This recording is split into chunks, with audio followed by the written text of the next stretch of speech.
je vais être là pour vous expliquer comment ça fonctionne une stratigraphie, pourquoi c'est important en archéologie.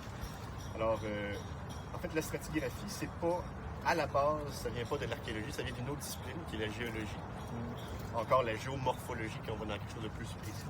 Mais ça a une importance pour comprendre, en fait, le temps sur une plus grande échelle, puis avoir des indices aussi de où est-ce qu'il aurait pu, ou à quel moment il aurait pu avoir une occupation humaine. Donc, par exemple, là, dans ce coin-là, on est vraiment dans des occupations historiques, entre autres par les artefacts qu'on trouve.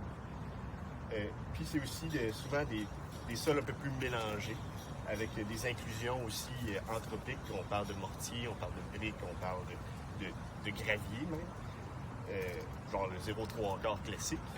Mais plus on descend, plus on devient dans des événements plus géologiques, où des dépôts sont plus reliés à des dépôts fluviaux, par exemple.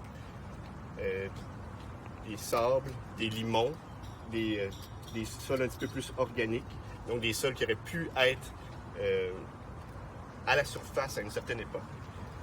Plus on descend, plus on devient vraiment dans des niveaux géologiques ou même glaciaires, comme ici peut-être, où est-ce que ce serait un dépôt qui dit qu'avant ça, il n'y aurait pas pu avoir d'installation humaine, par exemple.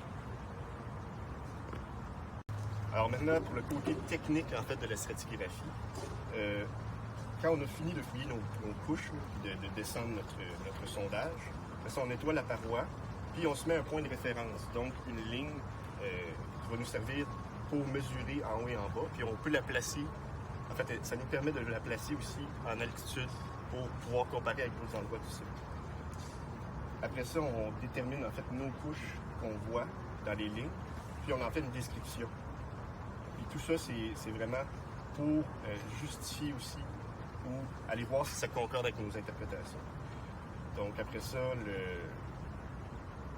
dans les dessins, on essaie vraiment de représenter la réalité telle qu'on la voit. On décrit les sols dans leur texture, leur compacité, leur couleur, l'homogénéité, puis aussi les inclusions qui sont dedans.